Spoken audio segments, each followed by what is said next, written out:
Hi, so this lesson is going to be on a Lonnie Johnson recording of Careless Love that he did in 1928. And you should definitely go check it out. It's my personal favorite version of the tune, I would have to say. As for the tuning that he used in the recording, I'm not exactly sure. I tried it in standard and it didn't really seem to work really well. I tried it in vestipole and I managed to get it alright. So I figured I'd teach it in vestipole. So just get your guitar tuned to open D vestipole tuning. That's Dad, F sharp Fad, Dad Fad. I've got the exact notes in the info section below, and should be set to go after that. So I'll kind of roughly go through a chorus of what he might play, and then we can start learning the tune.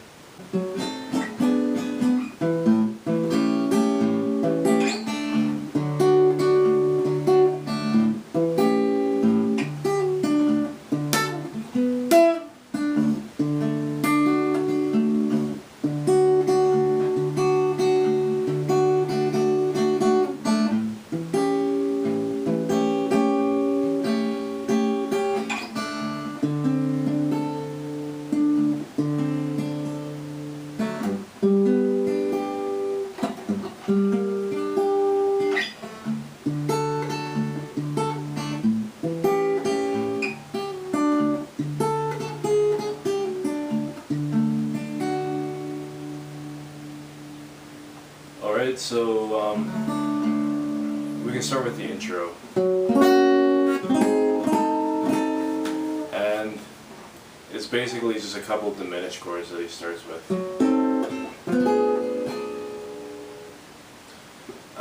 So to get that, you'll just have to bar across the top 4 strings on the 4th fret.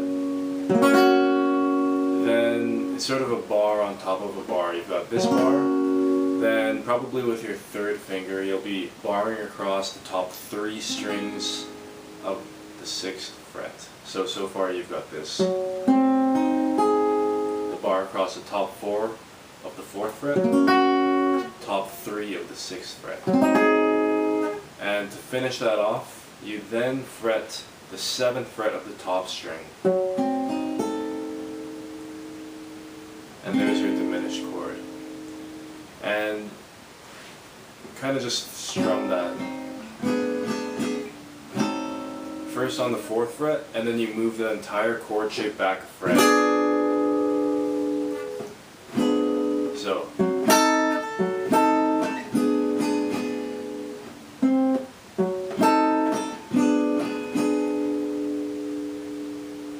alright, so yeah, first the bass note, then strum it out. And then move down, and then you've got this. The last chord of the intro, and it's an easy one to explain because it's just a staircase shape, starting on the 2nd fret of the D string, 3rd fret of the G, 4th fret of the B, 5th fret of the top E string. This is a dominant 7/5 chord. And the way he strums that out is he hits the bass notes first.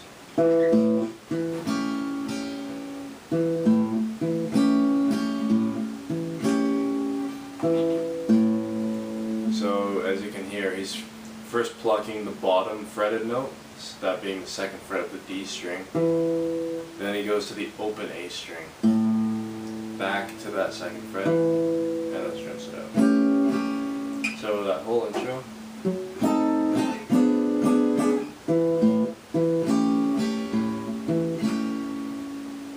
Alright. Now, keep this staircase chord in mind because he uses it quite a bit in the choruses where he sings. So now getting into the start of chorus, he starts with this one chord. Now to fret this, it'll just be the 3rd fret of the G string, 5th fret of the B string, 4th fret of the top E string.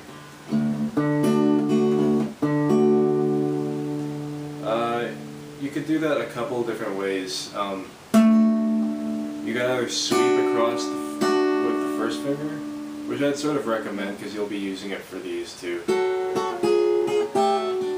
So might as well kind of get used to that. But you can pluck them. And to add on to these treble notes, these fretted treble notes, you'll be kind of playing some bass notes sparingly underneath. Now to slow that down a bit, it's just the octave between the bottom E string and the open D string. Both of them are open.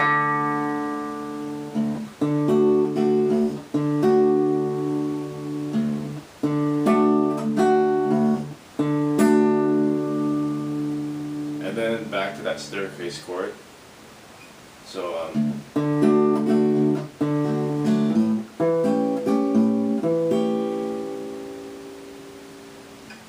lot of chord shapes in this song.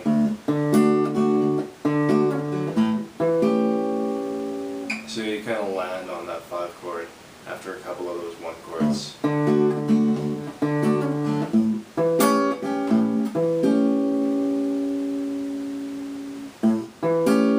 And you plug this 5 chord very similarly to the 1 chord in that it's kind of a couple bass notes first, and then you kind of hit those top strings. And then he does this.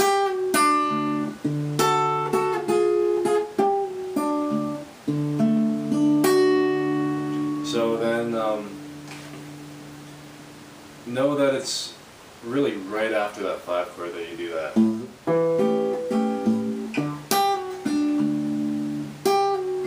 And that little line right there is pull off from the top 5th fret of the top E string into the 4th fret, and then into the 5th fret of the B string, and then pluck the bottom string.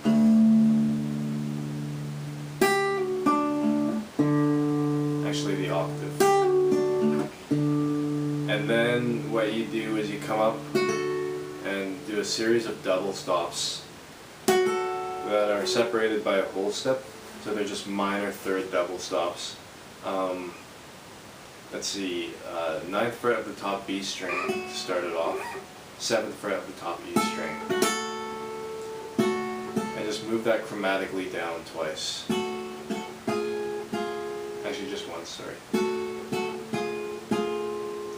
And then after that first chromatic down step, you do another one of these pull-offs.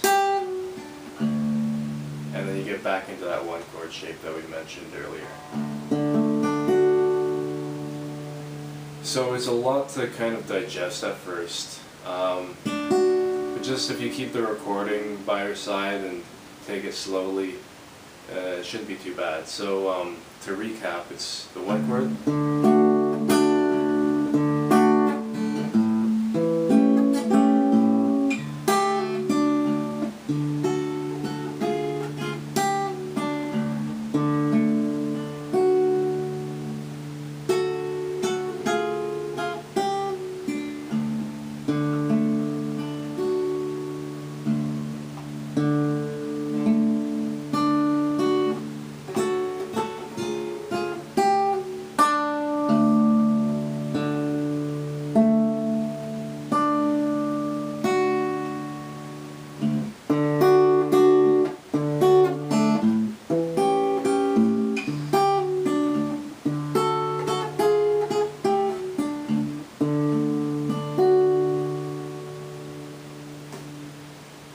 Okay, so note how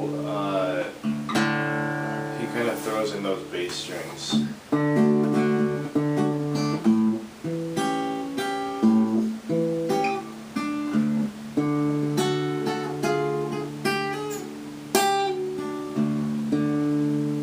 of tossed in as octaves here and there.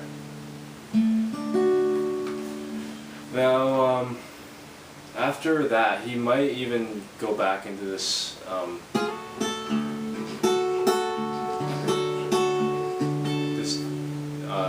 top double stop here.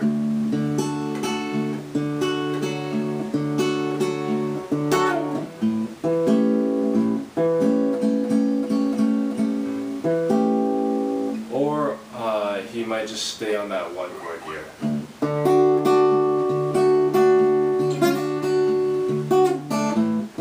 And then get back into the 5. So you've got two options for the one chord, either this or this. Regardless though, your next step will be to go to the staircase 5 chord. Now to recap everything,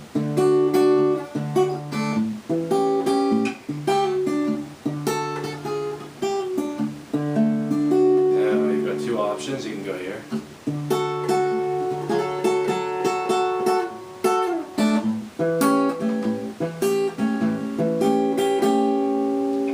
Or you can do the other option.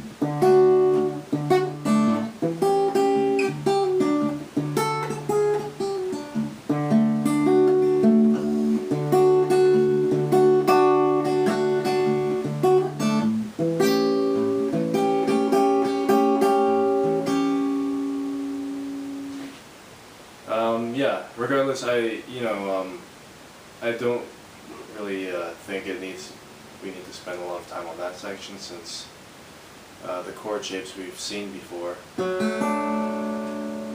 now we'll be getting to the next part of the song that starts with "You have caused me to weep, you have caused me to moan." So that starts off like this.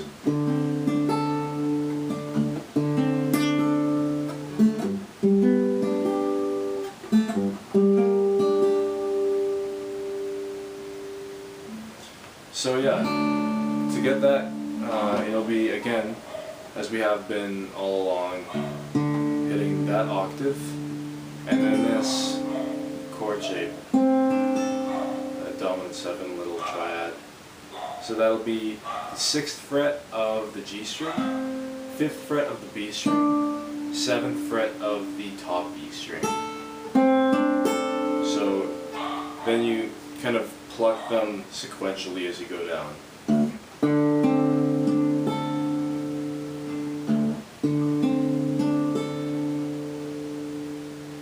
And so you go down on them twice.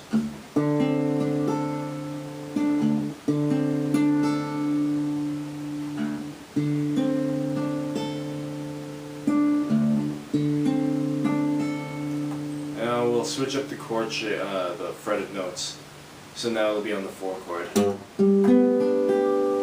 These fretted notes will all be on the 5th fret. So you'll be plucking the same strings, but they'll all be on the 5th fret. So that includes those bass notes. So essentially all the strings except that A string. Now, the second time through, it'll be changed up. They'll all be the same strings, same frets, except the G string, which will now be the 4th fret. So we had before. Now a little modification. To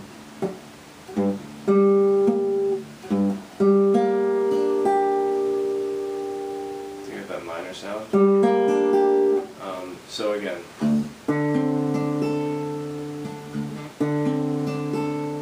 These will all be on the 5th fret. Now with that slight 4th fret modification on the G string.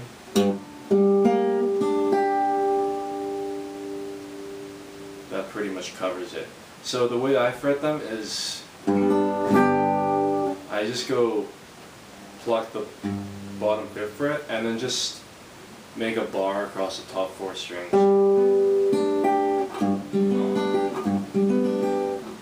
You could just bar across the entire 5th fret. That would also work, I guess, completely well. Actually, it's probably better. But then on on the second time through with that 4th fret to kind of mess everything up basically. Then I do just pluck that bottom 5th fret and then make a new chord with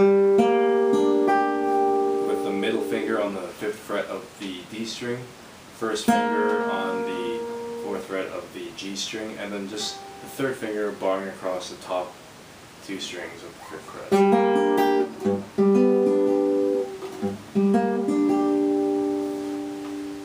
And almost done now. A few of those 1 chords. Back to the 5 chord. And then one of these little turnarounds.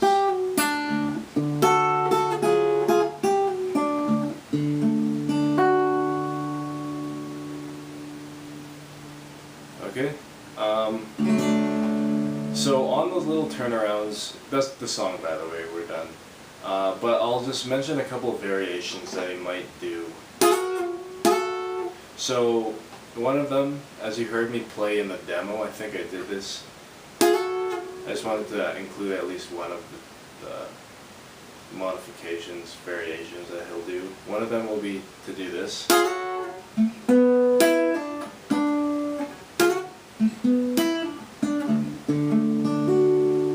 Rather than doing, he'll go. So that is just plucking that top double stop. Again, 9th fret of the B string, 7th fret of the top E string. And then he'll come down and do this. So that's just coming down to the 3rd fret of the G string, 5th fret of the G string, then 7th fret of the B string to the 5th fret, and then 5th fret of the G string, 5th fret of the B string.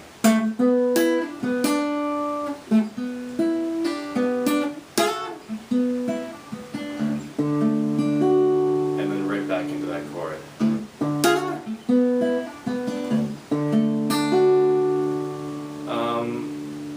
That's one of them. Another one that he might do is this. Oh wait.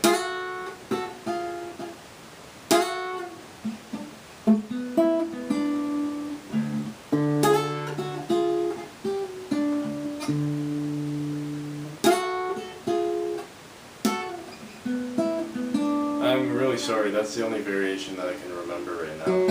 There's another one, but honestly, I'm just having amnesia right now.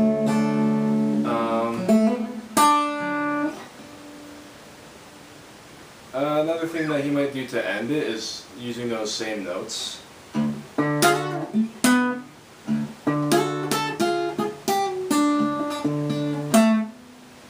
then just get into a new chorus. So, rather than strumming up the chord, he'll go.